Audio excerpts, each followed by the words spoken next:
Happy holidays, horror heads. It's your boy, Sleeve T. And I truly want to thank you for participating in season 1 of this brand new channel, The Rocking Horror Picture Show. It's been a wild ride. Ups, downs, a lot of really pissed off Butterfly Effect fans. It's been a great time. And I'd like to thank all of you by giving you a special tier of the Patreon in between seasons. Right now, you can subscribe to my Patreon and see every episode uncensored for only $1 a month. And that's a great price. I mean, $1 a month. Though, just to be clear, to get your name in the credits, it's still $5. But this will give you a way to appreciate my work as the good Lord intended, or maybe the other guy, with no bleeps, no blurs, all just blood, guts, and good times. I truly can't thank everybody enough. This has been a wild ride, and I'm glad you guys have been here for it. Don't worry, I'll be back in 8 weeks. So Happy New Year, Happy Holidays, and remember, we're all doing just fine. Warning, absolutely everything I'm about to talk about is beyond sickening, disgusting, and vile to its very core. Okay, I'm done selling you the movie. Let's jump in. Yes, that's me. That's me, guilty as charged. Hey, Santa, it looks like you got a fan. The Terrifier series needs no introduction to fellow degenerates like myself.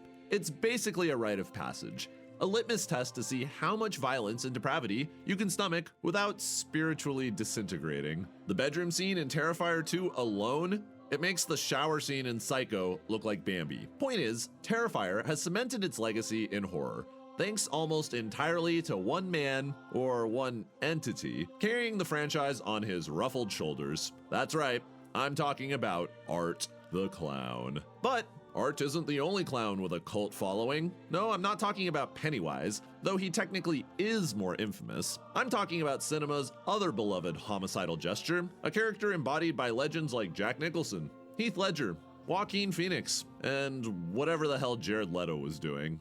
The clown prince of crime himself, the Joker. In 2024, these two grease-painted titans went toe-to-toe at the box office. A $220 million Hollywood behemoth versus a scrappy little unrated horror flick with a fraction of that budget. On paper, the winner seemed obvious. But through sheer word of mouth and one legendary trailer, might I add, Terrifier 3 started climbing the charts, slowly, steadily, but then aggressively. And only one clown could come out as the clear winner in this battle of circus folk. So who is the victor? Gather around the tree, kids, because for the holidays this year, we're reminiscing about the most heartwarming holiday tale of all, the day Art the Clown defeated the Joker at the box office.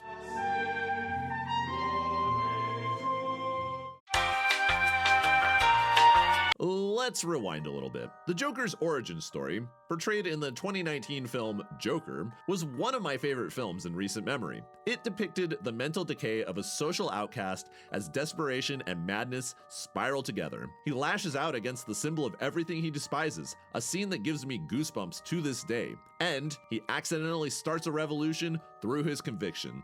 It's riveting stuff. As an autistic weirdo myself, I found it very relatable. Not in a put on clown makeup and start shooting late night hosts kind of way, but in a cathartic fantasy kind of way where you're finally standing up to the forces that crush you. So you'd think I'd be hyped for the sequel, right? Wrong. The second they announced Lady Gaga as Harley Quinn, I knew we were screwed. I will not lie, I've been drinking the Gaga haterade for about a decade now. She's not a good actress, and her music is derivative as hell, ripping off better artists with a straight face and glitter eyeliner. Sorry, not sorry, Gaga fans, it is what it is. And then the real kicker. It's a musical. That was the moment that my hope packed its bags and left. Whatever they were planning with this over-budgeted sequel, I wanted no part of it.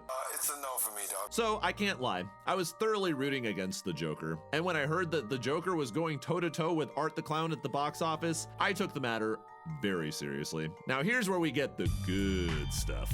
The spooky season was approaching, and the two movies I've mentioned were vying for the throne of #1 at the box office. That's right, the two evil clowns. Joker 2's worst enemy, as it turns out, was Terrifier 3, the sleeper hit franchise Warner Brothers clearly underestimated.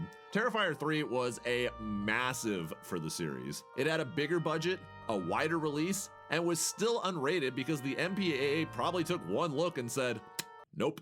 Not touching that shit. The lore also expands. As we learn more about Sienna's family, we learn more about Jonathan's college life, and we learned a little bit more about the roots of Art the Clown and how he waits in between seasons on occasion. Best of all, Art got to unleash his silly little Christmas spirit by impersonating Santa for a good chunk of the runtime. These parts are really funny, full of holiday cheer, and are honestly some of the best bits of Christmas cinema I've ever seen. It's a great movie. Not perfect, but a solid, demented continuation of a cult series that captured the hearts, minds, and entrails of fans all around the world. And me, seeing as I was deeply invested in Joker 2 flopping, I rooted for Terrifier 3 with the same chaotic energy the internet had during the subscribe to PewDiePie era. I told everyone to go see it. I told them that the first two films were streaming on Screambox. I told them that Art the Clown was the biggest horror sensation since Freddy Krueger. And slowly, I converted family and friends into Terrifier fans. And yes, some relationships were damaged by the viewing recommendation I forced on them. I have a bad habit of doing that. The table was set. The bets were placed. Joker or Terrifier? Who will reign supreme at the Halloween box office? Game on.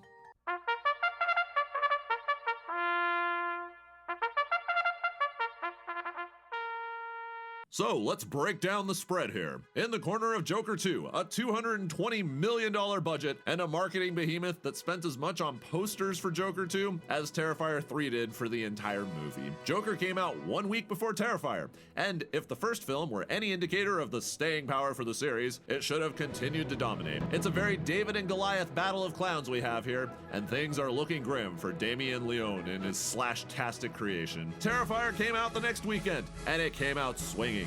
And during that stretch, Joker 2 fell by a whopping 81%. A humiliating slump in sales, like missing that final drive to the end zone to win the game. And Terrifier 3 came in to claim its crown as the #1 movie in the country. Without a budget, without a rating, all through word of mouth and public fascination in this new slaughterhouse supervillain known only as Art the Clown. I'd say it was a decisive victory, ladies and gentlemen. Let's go ahead and give a warm round of applause for our two competing clowns. You tried your best, and I'm sorry to say, Warner Brothers, but your best in this case was not enough. Okay, I'm done with the sportscaster shit. Make no mistake, this wasn't just a victory of one villain over the other. No, this was a cultural victory. The viewers had decided, no more. We aren't gonna cave to soulless entertainment. We want something real, something raw, something with heart. And when Terrifier 3 demonstrated exactly how much of an appetite the public had for raw, unfiltered horror, it shook Hollywood in its boots. Massive marketing and star power usually win, but here, blood and word of mouth was the metaphorical pebble that slayed the giant. So now we're forced to ask ourselves one very basic question, one that I'm sure marketing execs over at Warner Brothers have been pulling their hair out over since last year. How did this happen? It is easy to credit the word of mouth element that I've brought up, but truly, this symbolized something greater. The simple fact that Joker 2 was still a soulless corporate creation. And when you're trying to win the hearts and minds of the disaffected members of society, too much polish is the death of punk rock street cred. Joker 2 had none of that. It simply had slick visuals, big name actors, and an overpaid writer-director. Terrifier 3, on the other hand, had loads of street cred. Stories were already being released about audience members walking out after the first 10 minutes of runtime because they alone were too brutal to handle. And they are vicious, trust me.